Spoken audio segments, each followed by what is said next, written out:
2026. gada 6. jūlijs. Rietumsibīrija – aptuveni 1700 jūdžu no Ukrainas robežas. Šī ir Omskas naftas pārstrādes rūpnīca, lielākā Krievijā un svarīga jēlnaftas pārstrādes ķēdes sastāvdaļa. Tā ir Krievijas ekonomikas asinsrite.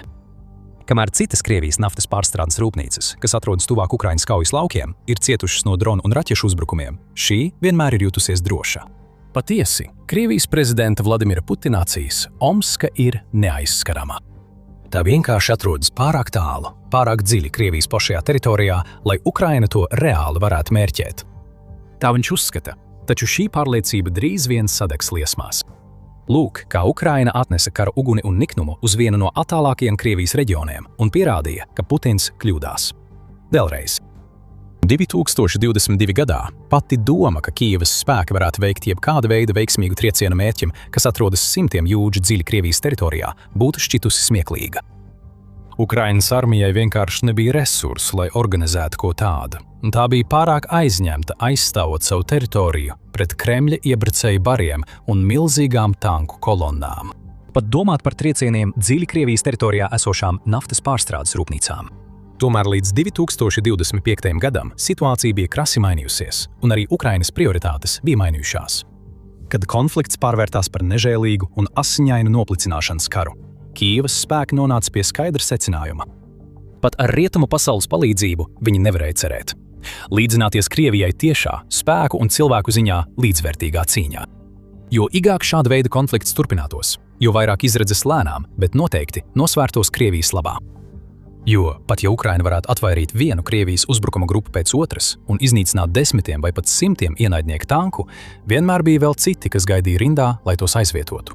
Kaut kas bija jāmaina, tāpēc Ukrainas komandieri sāk raudzīties tālāk par frontes līniju, uz Krievijas spēka patieso avotu.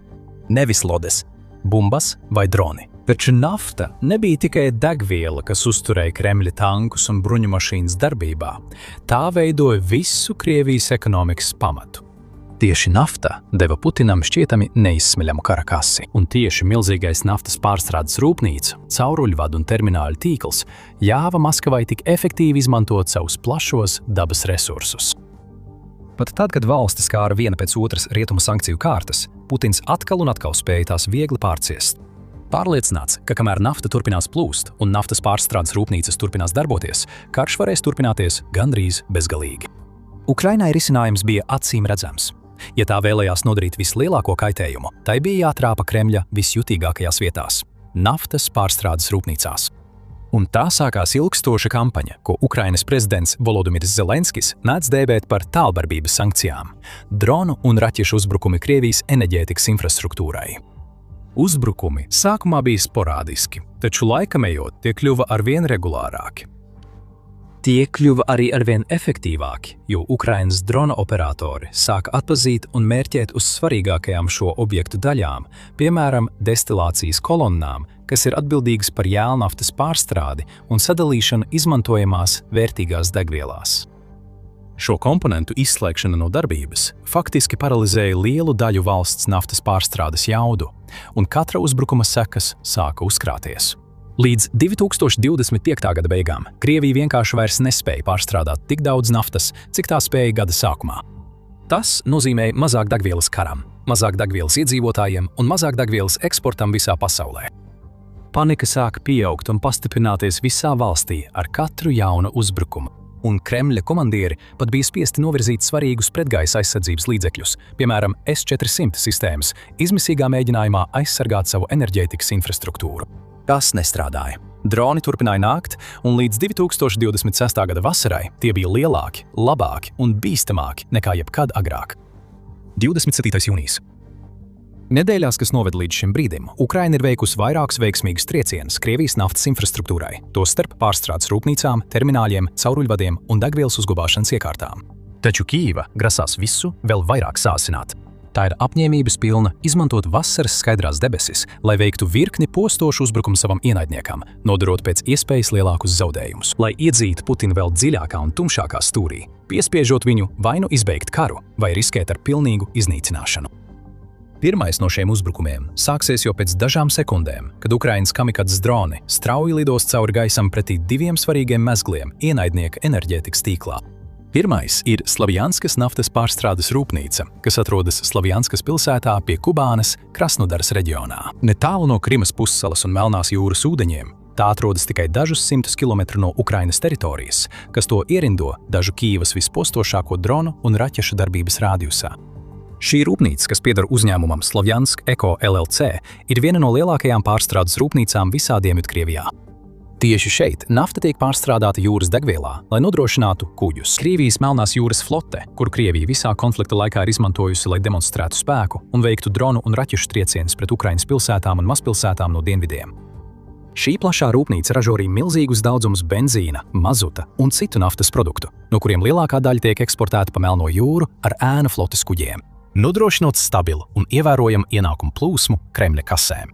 Un kamēr viens dronu bars steidzās tieši uz šo vietu, otrs bars devās pilnīgi citā virzienā, uz citu mērķi, vairāk nekā 1000 kilometru attālumā. Slavneft-Janovas naftas pārstrādes rūpnīca Jaroslavjā, kas atrodas aptuveni 150 jūdzes uz ziemeļaustrumiem no Maskavas un vairāk nekā 400 jūdzes no Ukrainas. Šī ir viena no lielākajām naftas pārstrādes rūpnīcām visā Krievijā, kas katru gadu pārstrādā miljoniem tonu jēlnaftas. Tā ir galvenais degvielas piegādātājs centrālajiem Krievijas reģioniem un ieņem vadošo lomu valsts plašajā enerģētikas tīklā. Tā ir arī labi apsargāta. Kremļa pilnībā apzinās šīs rūpnīcas nozīmi un ir izvietojis dažas no savām labākajām pretgaisa aizsardzības sistēmām visā tās rietumu reģionos. Taču ar tām nepietiek, lai apturētu Ukrainas dronus, kas tumsas aizsargā ātri dodas pretī saviem mērķiem. Pa ceļam tie apiet tādas pretgaisa aizsardzības sistēmas kā S-400 un Pancir S-1, un nakts vidū tie uzbrūk. Pēkšņi gaiss virs Jaroslavļas un Krasnodaras piepildās ar raksturīgo bezpilota lidaparātu dūkoņu. Vietējie iedzīvotāji mostas no gultām un steidzas pie logiem, satverot savus telefonus, lai filmētu hausu, par kuru zina, ka tas tūlīt sāksies. Krievijas radari beidzot atdzīvojas, kad uz ekrāniem parādās vairāki signāli, un pretgaisa aizsardzība tiek aktivizēta pēdējā, izmisīgā mēģinājumā pārtvert tuvojošos draudus. Taču tas viss ir par maz un par vēlu, jo vairāki droni pārkāpj abu objektu perimetrus un tieši ietriecas dažās to svarīgākajās sastāvdaļās. Abās vietās izceļās ugunsgrēki un sprādzieni. Liesmas slejas gaisā un milzīgi dūma mutuļi aizsedz zvaigznes. Triecienviļņi ir jūtami plašā apkārtnē, un uzbrukuma ietekme nav tikai fiziska, bet arī psiholoģiska. Jo Ukraina vēlreiz pierādīja Krievijai, ka tā var darboties nesodīti. Nav svarīgi, ko Kremlis dara, vai cik labi tas cenšas aizsargāt savas naftas pārstrādes rūpnīcas. Kīivas spēkiem ir iespējas uzbrukt gandrīz jebkurai no tām, jebkurā viņa izvēlētā brīdī, un viņi pat var trāpīt dažādās vietās pilnīgi atšķirīgos reģionos, gandrīz vienlaicīgi. Un Krievija neko nevar izdarīt, lai viņus apturētu. Un, ja Krievijas augstākā pavēlniecība domāja, ka šis ir Ukrainas vasaras trieciena kulminācijas brīdis, viņi drīz uzzināja, cik ļoti viņiem nebija taisnība. Jo šī nebija kampaņas kulminācija, tas bija tikai ievads, 5. jūlijas. Pagājusi tikai nedēļa kopš iepriekšējā uzbrukuma, un Ukrainas bezpilota sistēmu spēki jau uzsāk savu nākamo misiju. Atkal viņiem ir vairāki mērķi redzeslokā. Visi ir būtiskas pretinieka enerģētikas tīkla sastāvdaļas. Viens no tiem viņiem ir ļoti pazīstams. Tā ir Slavneft-Janova rūpnīca Jaroslavļā. Tieši tā pati naftas pārstrādes rūpnīca, kas tika aizdedzināta tikai pirms dažām dienām. Vieta, kur katru gadu tiek pārstrādāti iespaidīgi 15 miljoni tonu jēlnaftas. Nav pārsteigums, ka Ukraina vēlētos dot triecienu šim mērķim vairākas reizes, jo tas ir tik nozīmīgs loģistikas balsts Kremlim. Izšķirošs mezgls, kas ražo milzīgus degvielas apjomus, kas tieši nonāk Krievijas kara mašīnas dzinējos, uzbrūkot šai pašai vietai tikai dažas dienas pēc iepriekšējā uzbrukuma, kamēr gaiss vēl bija piesātināts ar dūmu smaku un pēdējās putekļu daļiņas tikko sāk nosēsties. Ukraina pierādītu, ka tai nav nekāda nodoma vienkārši ļaut Krievijai salabot šo objektu un atjaunot tā pilnu jaudu. Tās spēki uzbrukt atkal un atkal, kad vien vēlētos, tik ilgi, kamēr karš turpinātos, un tā arī notika agrās rīta stundās, nakts, kas sākās kā daudzas citas, pārvērtās drāmā un hausā. Kad vairāk Ukrainas droni uzbruka gan pašai rafinērijai, gan tuvējai naftas sūknēšanas un sadevas stacijai. Vēlreiz vietējie iedzīvotāji tika pamodinājis sprādziena trokšņi un steidzās pie logiem, lai vērotu uzbrukuma norisi. Daudzi uzņēma fotogrāfijas un ierakstīja video, ignorējot Kremļa rīkojumus, publiski tos ievietojot internetā, lai plašāka pasaule varētu tos skatīties. Dūmi atkal pacēlās debesīs virs Jaroslavļas, jo Krievijas pretgaisa aizsardzība vēlreiz izrādījās pilnīgi neefektīva. Aptuveni tajā pašā laikā vēl vairāki Kijevas droni devās uz citu mērķi – vairākus simtus jūdžu uz ziemeļrietumiem no Slavņevtjanova. Novatek, Ust-Lugas terminālis Krievijas Ļeņingradas apgabalā. Atrodas nelielā attālumā no Sanktpēterburgas, ar skatu pāri Somu līcim, Ust-Luga ir viens no svarīgākajiem Krievijas eksporta centriem. Tas būtībā darbojas gan kā enerģijas pārstrādes centrs, gan kā kuģniecības objekts. Gāzes pārstrādes rūpnīcā produktus pārstrādā, piemēram, aviācijas degvielā un gāzeļā, pirms tos eksportē tālāk uz starptautiskiem tirgiem pa Baltijas jūru. Lai būtu precīzāk, kad tas darbojas ar maksimālo jaudu, Ust-Lugā tiek apstrādāti apmēram 700,000 barelu naftas dienā, un šīs vietas gada naftas produktu eksports vien 2025. gadā sasniegs gandrīz 33 miljonus tonu. Tā atrašanās vieta padara to par nozīmīgu strateģisko aktīvu Krievijai, bet vienlaikus arī par milzīgu augstas vērtības mērķi Ukrainai. Uzbrukums šai vietai nav tikai spiediena izdarīšana uz Krievijas iekšējo degvielas apgādi, bet arī šo vitāli svarīgo finanšu plūsmu pārtraukšana, kas ļāvušas Putinam gadu no gada tērēt tik daudzus triljonus rubļu karam pret Ukrainu. Arī šeit debesīs bija redzami desmitiem Ukrainas dronu. Vēlāk Ļeņingradas apgabala gubernators Aleksandrs Drozdenko ziņoja, ka Krievijas pretgaisa aizsardzība kopumā iznīcinājusi vairāk nekā 60 bezpilota lidaparātus. Tomēr ar to nepietika, lai glābtu Ust-Lugu, jo vairāki droni, kā ziņots, trāpīja terminālim un sabojāja infrastruktūru arī tuvējā Vizotskas jūras ostā un Lugas militārajā poligonā. Pēc šiem uzbrukumiem apjukuši augsta ranga Krievijas amatpersonas mēģināja rast kaut nelielu mierinājumu.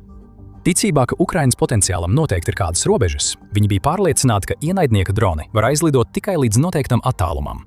Un tas nozīmē, ka pat ja naftas pārstrādes rūpnīcas un cita infrastruktūra netālu no Ukrainas bija apdraudēta, tās, kas atrodas tālāk, piemēram, pašā Sibīrijas sirdī, būtu imūnas pret ienaidnieka bezpilotu lidaparātiem. Bet Ukraina tūlīt pierādīs, cik ļoti šis apgalvojums bija kļūdains. Omska.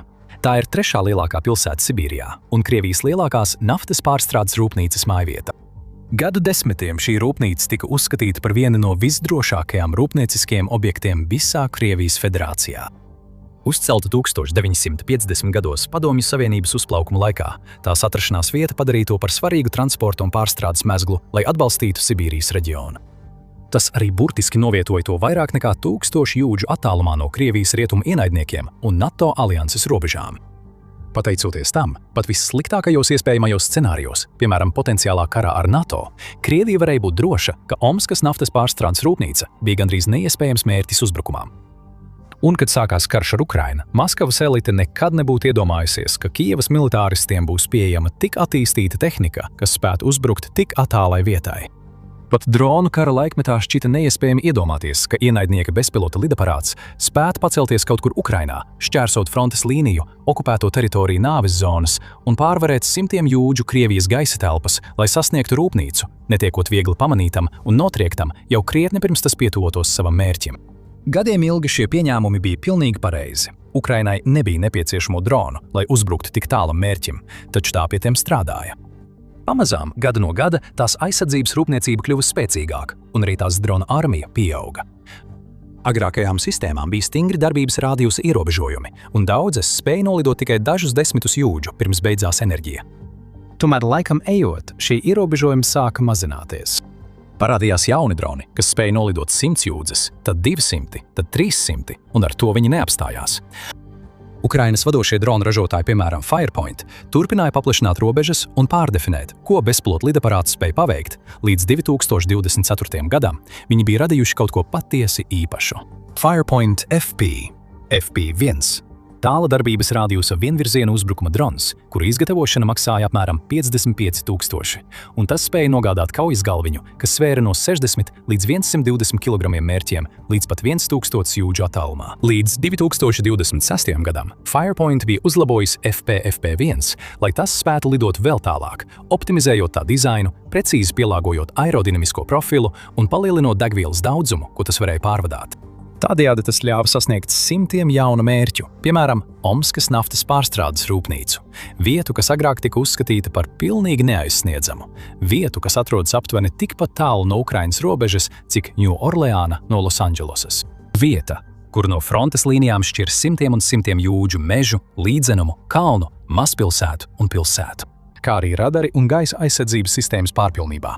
Šķietam neiespējams mērķis, kas pēkšņi bija kļuvis sasniedzams. Un Ukraina nebija iecerējusi gaidīt un ļaut. Šī rafinērija, kuru pārvalda naftas gigants Gazprom un kas katru gadu pārstrādā miljoniem tonu jēlnaftas, turpināt darboties ar maksimālo jaudu. Tāpēc 6. jūlija naktī Ukrainas bezpilotu sistēmu spēki sagatavojās operācijai, kādu viņi vēl nebija veikuši. Tiešam triecienam, vienam no tālākajiem mērķiem, ko viņi jebkad bija mēģinājuši uzbrukt. Omskas naftas pārstrādes rūpnīcas darbiniekiem un vietējiem iedzīvotājiem 6. jūlija nakts šķita kā jebkura cita. Viņi zināja, ka karš Ukrainā joprojām turpinās un ka tas pamazām sācis iespiesties arī Krievijas reģionos. Viņi bija redzējuši ziņu reportāžas un lasījuši virsrakstus par uzbrukumiem naftas pārstrādes rūpnīcām tādās vietās kā Ļeņingrada un Krasnodara. Taču viņi jūta zināmu drošības sajūtu, ņemot vērā milzīgo attālumu, kas šķīra viņu pilsētu no konflikta. Gadu gaitā viņi bija varējuši vērot kara norisi ar zināmu komforta sajūtu, jo pat tad, kad notika tādi gadījumi kā drona uzbrukumi un sprādzieni, tie vienmēr bija tik tālu prom. Īsāk sakot, šie cilvēki nekad nebija iedomājušies, ka viņu pašu apkaime varētu kļūt par kaujas lauku, tāpat kā tās citas pilsētas daudz tālāk uz rietumiem. Vienā mirklī šī ilūzija tika sagrauta, kad Ukrainas droni ienāca Omskas gaisa telpā un pa visu reģionu sāk skanēt gaisa trauksmes sirēnas. Lai gan šo sirēnu biedējošās skaņas jau ir kļuvušas diezgan ierastas Krievijas citu reģionu iedzīvotājiem, Omskas iedzīvotājiem šī bija pirmā reize, kad viņi dzirdēja šādu skaņu. Tas bija diezgan šokējoši, taču situācija drīz kļuva vēl sliktāka. Omskas naftas pārstrādes rūpnīcas strādnieki iznāca ārā un neticībā raudzījās debesīs, kamēr Ukrainas FP1 drona dūkoņa kļuva arvien skaļāk. Arī vietējie iedzīvotāji steidzās pie savu daudz dzīvokļu māju logiem, ar acīm un vietāruņu kamerām pārmeklējot apvārsni, meklējot mazāko kustības pazīmi. Pēc dažām sekundēm pirmais drons trāpīja mērķī, izraisot milzīgu sprādzienu un paceļot biezus dūmu stabus nakts debesīs. Nākamajās minūtēs atskanēja vēl vairāk sprādzieni, tos papildināja šāvieni un pat Su-57 5. paaudzes iznīcinātāja parādīšanās gaisā. Vietējie militārie spēki izmantoja visas viņu rīcībā esošās iespējas, lai neutralizētu tuvojošos draudus, taču nekas no tā nestrādāja. Pat vienas no modernākajām Krievijas gaisa spēku lidmašīnām izvietošana nebija pietiekama, lai apturētu triecienu. Kad vairāk modificētie FP1 droni nolaidās no debesīm, atrada savus mērķus un ar neprātīgu ātrumu traucās tiem virsū, sadursmes brīdī izraisot sprādzienus un atstājot aiz sevis milzīgus, plosīgus ugunsgrēkus. Vairāki droni mērķēja uz LO-AUFT-11 pārstrādes iekārtu, kas iespējams ir vissvarīgākā infrastruktūras daļa visā objektā. Tā nodrošina miljoniem tonu naftas pārstrādes jaudu. Tajā pašā laikā citi droni koncentrējās uz rūpnīcas pārstrādes kolonnām. Aina ātri pārvērtās panikas un hausa pārņemtā skatuvē, kad liesmu sienas uzšāvās debesīs un gaisā atskanēja izbiedēto vietējo iedzīvotāju kliedzieni. Vietējais gubernators Vitālijs Kocenko steidza lietotnē Maks visiem apliecināt, ka situācija ir kontrolēta un lielākā daļa Ukrainas dronu ir notriekti. Taču viņa vārdi nebija pietiekami, lai noslēptu liesmas un dūmus, un tie arī nesaskanēja ar attēliem un video, kas drīz vien izplatījās internetā, atklājot šokējošās ainas. Kad karš Ukrainā sasniedz Omsku, Omskas uzbrukuma mērogu nevar pārvērtēt. No malas raugoties, šis bija vēl viens veiksmīgs uzbrukums Krievijas naftas pārstrādes rūpnīcai. Patiesībā tas bija tiešs trieciens lielākajai pārstrādes rūpnīcai valstī, kas nodrošināja milzīgus degvielas apjomus neskaitāmām maisaimniecībām un uzņēmumiem. Tā bija arī pēdējā no 11 lielākajiem gāzes ražotājiem Krievijas federācijā, kuru skāra Ukrainas droni. Kā norādīja Ukrainas bruņoto spēku ģenerālštābs savā tiešsaistes ziņojumā par uzbrukumu. Tas bija vēl viens smags trieciens Kremļa enerģētikas sektoram un ekonomikai. Vēl viens trieciens valsts naftas pārstrādes jaudām un spējai uzturēt karu ar Ukrainu. Tiešais trieciena efekts būs atkarīgs no tā, cik lieli bojājumi tika nodarīti un cik ilgs laiks būs nepieciešams Krievijai, lai tos salabotu. Bet, ja mēs iedziļināmies un skatāmies uz plašāku ainu, ietekme ir daudz lielāka nekā šķiet. Jo šis nebija vienkārši kārtējais uzbrukums, tas bija bezprecedenta trieciens vietai, kuru Krievija uzskatīja par neaizsniedzamu. Tas bija vēstījums no Ukrainas tieši Vladimiram Putinam, liekot viņam saprast, ka pat vistālākie un visdziļākie viņa dzimtenes reģioni vairs nav droši.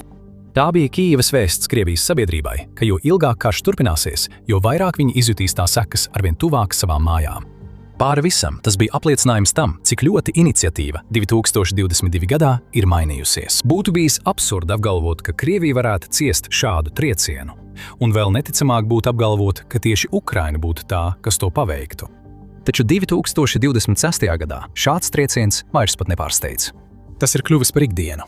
Tā ir jaunā norma. Tāds ir šī kara gājiens. Vairs nav jautājums, vai Ukraina var iesist tik dziļi Krievijā, bet gan kad. Un apdraudētas nav tikai Krievijas naftas pārstrādes rūpnīcas. Skatieties, kā Ukraina izmantoja $20,000 vērtus dronus, lai iznīcinātu miljonus vērtus Krievijas ēnu flotes tankuģus un kodolbumbvedējus. Noklikšķiniet uz video savā ekrānā jau tagad un tiekamies nākamajā kaujas laukā.